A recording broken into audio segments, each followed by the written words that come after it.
Hello friends. तो चलिए आज हम स्टार्ट करते हैं अपना next chapter, that is GST, goods and services tax. बच्चों, ये टैक्स है क्या, क्यों इंट्रोड्यूस किया गवर्नमेंट ने, और सारे टैक्सेस को ख़त्म क्यों किए, इसके ऑब्जेक्टिव्स क्या हैं। आज हम ये फुल चैप्टर आज हम डिटेल में पढ़ते हैं। तो लेट्स स्टार्ट। जीएसटी। जीएसटी बच्चों क्या है? Goods and services tax. बच्चों, टैक्स जो हैं दो तरह के होते हैं, that is direct tax and indirect tax. Direct tax क्या बच्चों? वो टैक्स जो डायरेक्टली हमारी इनकम के ऊपर लगता है। हमारी इनकम, जितनी भी इनकम बनती है, हम उसके ऊपर स्ट्रेट वे डायरेक्टली एक टैक्स गवर्नमेंट को देते हैं, जो हम annually ITR income tax return भरते भी हैं, जो स्ट्रेट वे हमारी इनकम के ऊपर लगता है, that is called direct tax. अब इनडायरेक्ट टैक्स क्या है? ये वो टैक्सेस हैं जो हम गवर्नमेंट को देते हैं लेकिन इनडायरेक्ट वे में। जैसे बच्चों, जो इनडायरेक्ट टैक्स है वो दो तरह के हैं, सेंट्रल लेवल टैक्स, ये स्टेट लेवल। ये सेंट्रल लेवल के टैक्स हैं, ये स्टेट लेवल के, जाते दोनों के दोनों ही गवर्नमेंट को हैं। इसे सेंट्रल लेवल के टैक्सेस कौन से हैं?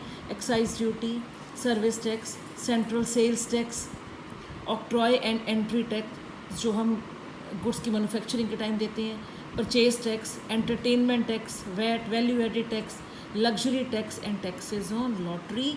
ये सब बच्चों हमारे सेंट्रल और स्टेट लेवल के इनडायरेक्ट टैक्सेस हैं। गवर्नमेंट ने क्या किया है? गवर्नमेंट ने ये सारे टैक्सेस, इतने सारे इनडायरेक्ट टैक्सेस को ख़त्म कर दिया है और एक सिंगल टैक्स इंट्रोड्यूस करा है, जिसको हम बोलते हैं GST, goods and services tax. ये सारे टैक्सेस अब ख़त्म हो गए हैं और एक टैक्स इंट्रोड्यूस कर दिया है गवर्नमेंट ने, दैट इज़ कॉल्ड जीएसटी। तो पार्लियामेंट ने बच्चों इस टैक्स को जो पास किया था, इस एक्ट को, जीएसटी एक्ट को, वो 24 मार्च 2017 को पास किया था। और ये इफ़ेक्ट में और ये एग्जिस्टेंस में कब आया था?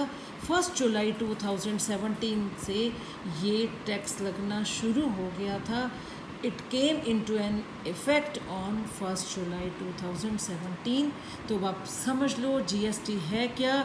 It is a comprehensive indirect, comprehensive, बहुत सारे टैक्सेस को ख़त्म करके एक सिंगल टैक्स बना दिया था गवर्नमेंट ने, ताकि जो बिज़नेस है, जो बिज़नेसमैन है, वो अपने बिज़नेस को स्मूथली चला सकें ऑल ओवर इंडिया।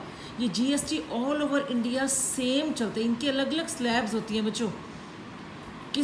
किसी प्रोडक्ट पे अलग रेट है, किसी पे अलग है। तो ये जो स्लैब्स हैं फिक्स्ड हैं। It is a comprehensive indirect tax, comprehensive, levied on prescribed rate on every supply of goods and services. supply यानी कि sales भी आप बोल सकते हो। on every supply of goods and services। ये जीएसटी कौन सा टैक्स है? ये कॉम्प्रिहेंसिव इनडायरेक्ट टैक्सेस है। बहुत सारे इनडायरेक्ट टैक्सेस को ख़त्म करके एक बना दिया था। और ये इसकी जो रेट है वो प्रिस्क्राइब्ड है, पहले से ही डिसाइडेड है। और ये कब लगता है? On every sale of goods and services. जब आप गुड्स को बेचते हो, हम बायर हैं, हम जब गुड्स को बेचेंगे तो सेलर हमें क्या देगा? सेलिंग प्राइस भी देगा अलॉन्ग विद जीएसटी।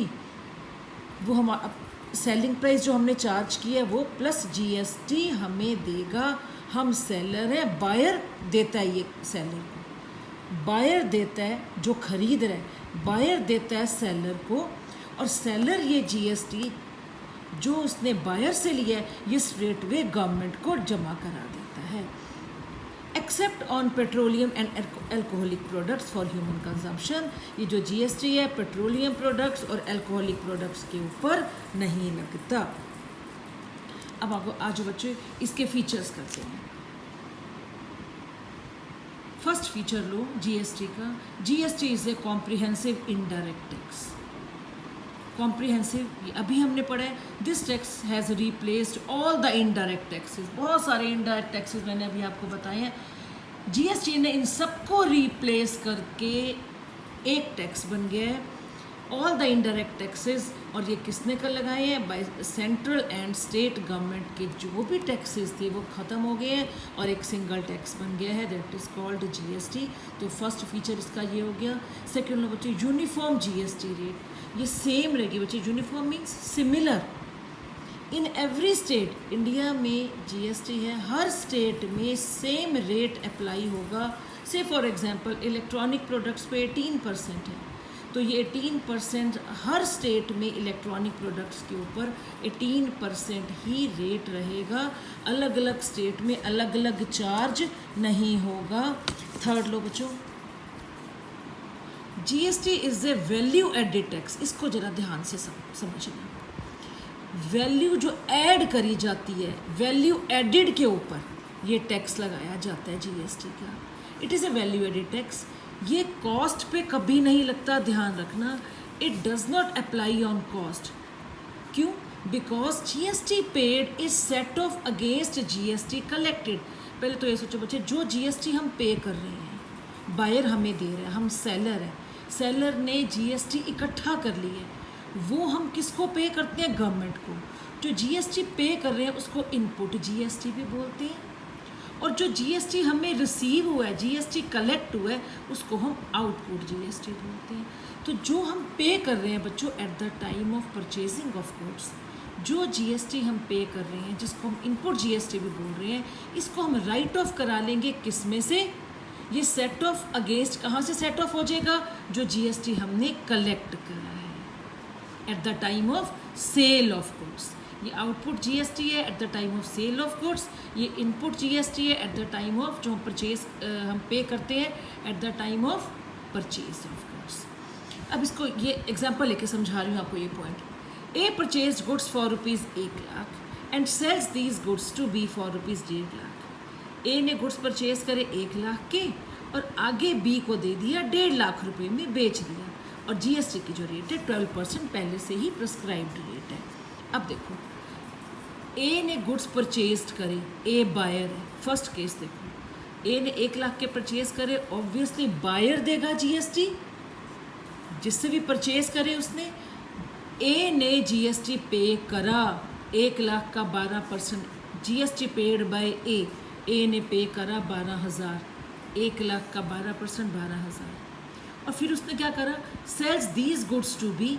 अब ए ने गुड्स बेच दिए, अब ए सेलर है, ए बेच रहा है, and A sales these goods to B, A ने आगे बेच दिए हैं, तो बी क्या देगा? ए को जीएसटी, ए को जीएसटी मिलेगा, जीएसटी रिसीव होगा। जीएसटी रिसीव्ड बाय ए को कितना मिला? क्योंकि ए ने गुड्स महंगे बेचे हैं, 1.5 लाख का 12% 18,000 उसको जीएसटी मिला। ये है इनपुट जीएसटी जो पे करे है, ये है बच्चों इनपुट जीएसटी। ये क्या है? Output GST.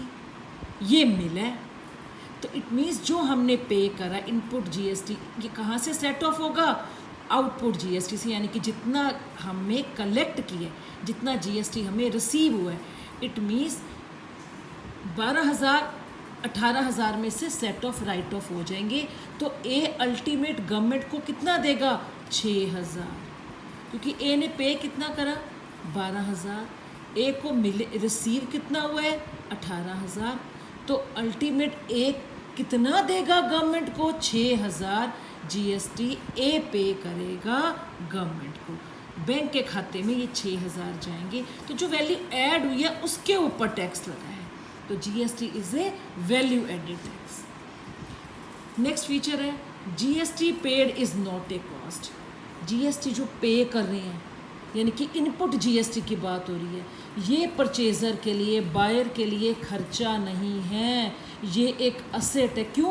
क्योंकि इसको हम राइट ऑफ करा रहे हैं, किस में से? आउटपुट जीएसटी में से। जितना हमें मिलेगा उसमें से हम इसको राइट ऑफ करा देंगे, इसलिए ये हमारी कॉस्ट नहीं है, हमारा एक्सपेंस नहीं है। GST paid on the purchase of goods and services is not a cost, it is not an expense for a buyer. एक बार बायर ने पे करा, ठीक है, लेकिन ये जो है ये एक्सपेंस नहीं है, but it is an asset. because GST paid will be set off, will be write off against GST collected.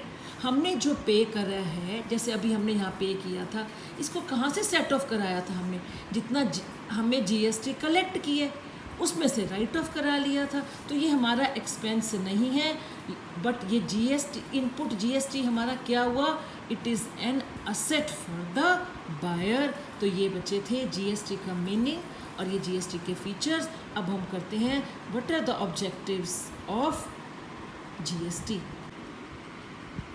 सो हम स्टार्ट करेंगे ऑब्जेक्टिव्स और एडवांटेज ऑफ GST के ऑब्जेक्टिव क्या है, इसके एडवांटेजेस क्या हैं, गवर्नमेंट ने इसको क्यों इंट्रोड्यूस करा है, पर्पस क्या है GST को इंडिया में इंट्रोड्यूस करने का। तो फर्स्ट ऑब्जेक्टिव है बच्चों, developing common national market, because GST is applied all over the country at the uniform rates. आपको ये अभी बहुत बार बता चुकी हूँ कि जो GST है all over the India, all over country, इसके जो यूनिफॉर्म रेट्स हैं हर स्टेट के ऊपर एक ही रेट अप्लाई होती है। जैसे इलेक्ट्रॉनिक गुड्स के ऊपर 18% है, लग्जरी गुड्स के ऊपर 28% GST है। तो ऑल ओवर जो इंडिया है हर स्टेट के ऊपर एक ही GST रेट अप्लाई होगी।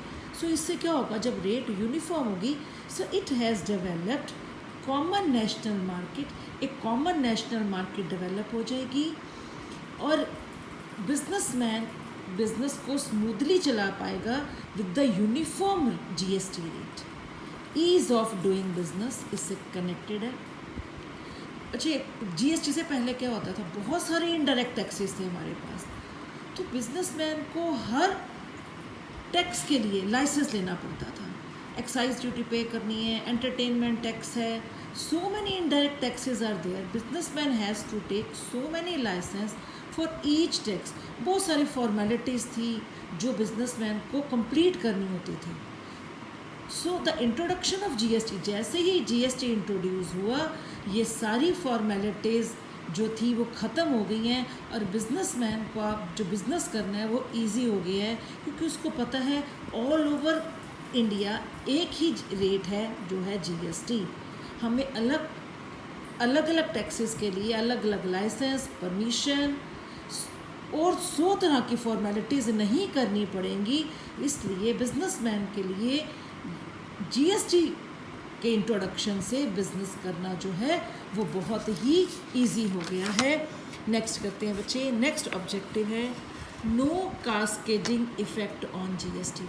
थर्ड ऑब्जेक्टिव क्या है बच्चे, कास्केडिंग इफ़ेक्ट क्या होता है, टैक्स ऑन टैक्स। GST के इंट्रोडक्शन के बाद, जैसे ही GST आया इंडिया में, उसके बाद ये जो कास्केडिंग इफ़ेक्ट था ये ख़त्म हो गया है। अब ये बताती हूँ कि कास्केडिंग इफ़ेक्ट है क्या। This is tax on tax. ये देखो बच्चों, आपको पता हो कि जब हम गुड्स मैन्युफैक्चरिंग करते हैं, गुड्स बनाते हैं, गवर्नमेंट हमसे, सेंट्रल गवर्नमेंट हमसे एक्साइज ड्यूटी चार्ज करती है। Central government charge excise duty on goods manufacture, और उन्हीं गुड्स के ऊपर स्टेट गवर्नमेंट, जिस स्टेट से बिलोंग करते हैं हम, स्टेट गवर्नमेंट हमारे से VAT duty, value added tax हमारे से चार्ज करती है। इट मीन्स उन्हीं गुड्स के ऊपर आप 2 बार टैक्स दे रहे हो। एक बार आपने एक्साइज ड्यूटी पे कर दी, उन्हीं गुड्स के ऊपर आप स्टेट गवर्नमेंट को वैट पे कर रहे हो। तो this is called cascading effect, tax on tax. तो GST के आने से और सारे इनडायरेक्ट टैक्सेस ख़त्म हो गए, कास्केडिंग इफेक्ट टोटल ख़त्म हो गया, एक ही टैक्स रह गया, वो क्या है, GST। There was no setup of tax paid against tax collected. बच्चे, GST से पहले जो हम टैक्स पे कर रहे हैं वो सेट ऑफ नहीं होता था, किससे, टैक्स कलेक्टेड से, पहले ये नहीं था। So goods and services shall become cheaper because it does not have cascading effect। अब क्योंकि cascading effect ख़त्म हो गया और जो goods हैं वो क्या है, cheaper हो गए हैं। आगे बच्चों, फोर्थ ऑब्जेक्टिव क्या है GST के इंडिया में इंट्रोड्यूस करने का, इट वॉज हिंडर्ड। तो बच्चों पहले क्या था, जब GST नहीं था तो बहुत सारे जो फॉरेन इन्वेस्टर्स हैं जो इंडिया में इन्वेस्ट करना चाहते थे, मल्टीपल इनडायरेक्ट टैक्सेस की वजह से क्योंकि बहुत सारी ऑब्स्टेकल्स आती थी बिजनेस के रास्ते में, तो वो हेजिटेट करते थे foreign investors because of multiple indirect taxes, वो नहीं करते थे फॉरेन इन्वेस्टमेंट। अब वो इनडायरेक्ट टैक्सेस सारे रिमूव होकर एक टैक्स बन गया है, तो अब क्या है, अब जो फॉरेन इन्वेस्टर्स हैं they are ready to invest in our country. तो GST has removed all the obstacles, as such it will help to increase the FDI foreign direct investment. ये सारी चीज़ें क्या हैं, जो बहुत सारे इनडायरेक्ट टैक्सेस ख़त्म हो गए हैं, उसकी वजह से foreign investors they are ready to invest in our country. Goods cheaper हो गए, एक और इसका बेनिफिट है due to the elimination of cascading effect. Sixth, decrease in the cost of goods, goods की कॉस्ट डिक्रीज हो गई है, वो अभी जो मैंने आपको बताया कास्केडिंग इफेक्ट की वजह से।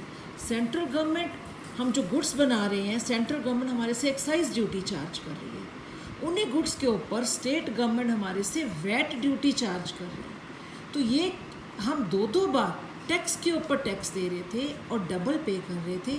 कास्केडिंग इफेक्ट ख़त्म होने की वजह से जो गुड्स हैं उनकी जो कॉस्ट है वो डिक्रीज़ हो गई है। The cost of goods will decrease because tax on tax, इनकी cascading effect is eliminated in GST. Earlier there were multiple taxes levied by both central and state government, but अब ये ऐसा नहीं है। कास्केडिंग इफेक्ट ख़त्म हो गया है, इसलिए जो गुड्स की जो कॉस्ट है वो डिक्रीज़ हो गई है बच्चों। तो ये क्या थे हमारे ऑब्जेक्टिव, क्यों इंडिया में जीएसटी को इंट्रोड्यूस किया गया है। ये हमने 6 ऑब्जेक्टिव्स कर लिए। अब बच्चों टाइप्स ऑफ टैक्सेस भी कर लेते हैं under GST. Types of taxes under GST, तो बच्चों पहला है आपका CGST, SGST and IGST. CGST क्या है, central goods and services tax. SGST है state government state goods and services tax, इसको हम union territory goods and services tax भी बोलते हैं। एक है आईजीएसटी। अब लो बच्चों, ये क्या है, this tax is levied on intra state supply of goods and services with in the same state. अब ये ध्यान दो, जब हम गुड्स को एक स्टेट का सामान उसी स्टेट में जा रहा है, एक स्टेट के गुड्स हम सप्लाई कर रहे हैं, सेल कर रहे हैं उसी स्टेट में, तब क्या चार्ज होता है, तब क्या लगता है, central goods and services tax. ये भी यही है बच्चों एसजीएसटी, ये है state goods and services tax. Same चीज़ है, this tax is levied on intra state supply of goods and services, same है। अब इसमें है क्या, जो रेट आएगी बच्चों वो है, से फॉर एग्जांपल जीएसटी की रेट है 12%। 12% जो रेट है उसमें हम क्या करेंगे, जो हम गुड्स को सपोज 1 लाख के गुड्स राजस्थान स्टेट में ही सेल हो रहे हैं, से फॉर एग्जांपल स्टेट है पंजाब में, बच्चों पंजाब स्टेट के गुड्स हैं वो पंजाब स्टेट में ही सेल कर रहे हैं और जीएसटी रेट है 12%, तो क्या होगा बच्चों, 6% हमारा central goods and services tax charge होगा और 6% हमारा SGST state goods and services tax charge होगा। मीन्स हम गुड्स सेल कर रहे हैं, पंजाब का एक बिजनेसमैन पंजाब के ही दूसरे बिजनेसमैन को गुड्स बेच रहा है 50,000 के, तो कस्टमर जो पंजाब का कस्टमर है ये हमें क्या देगा, 50,000 का 6%, 3,000 हमें, क्योंकि हम सेल कर रहे हैं हमें मिलेगा जीएसटी, 3,000 हमें सीजीएसटी मिलेगा, 3,000 हमें एसजीएसटी मिलेगा। तो ये था सीजीएसटी और एसजीएसटी। ये क्या है बच्चों, ये जब इंट्रा स्टेट सप्लाई हो रही है, मीन्स एक ही स्टेट का सामान उसी स्टेट में जब हम सेल करने के लिए भेजते हैं तो हम क्या चार्ज करते हैं, बीइंग अ सेलर हम चार्ज करते हैं सीजीएसटी एंड एसजीएसटी। अब आगे आ जाओ बच्चों, थर्ड टैक्स है IGST, integrated goods and services tax. ये क्या है, it is levied on inter state, वो दोनों क्या थे, इंट्रा स्टेट। ये क्या है, interstate sales of goods and services. Interstate का means outside the state. It means एक पंजाब का एक डीलर है, dealer of Punjab sales goods to dealer of MP. एक एमपी का डीलर है, एक पंजाब का डीलर गुड्स सेल कर रहा है एमपी के डीलर को 50,000 रुपीज़ में. अब बच्चों दोनों की स्टेट डिफरेंट है. एक स्टेट का सामान किसी दूसरी स्टेट में जा रहा है तो अब क्या चार्ज होगा? IGST. से फॉर एग्जांपल IGST की रेट है 12%. तो ये जो एमपी का डीलर है ये क्या देगा? बायर कौन है? सेलर कौन है? पंजाब का डीलर. पंजाब का डीलर गुड्स सेल कर रहा है तो एमपी का डीलर क्या देगा? 12%, यानी कि 50,000 का 12% 6,000. तो पंजाब का डीलर क्या चार्ज करेगा? Seller will charge ₹6,000 as IGST. और ये सारा का सारा IGST कहाँ चला जाएगा बच्चों? सेंट्रल गवर्नमेंट के पास. तो अभी हमने ये क्या कर लिया? Types of taxes under GST. तो अभी हमने क्या कवर करा बच्चों? GST के फीचर्स, GST के objectives and types of taxes under GST. इसको अच्छे से समझ लो. वीडियो को लाइक करो, शेयर करो. Till then good bye.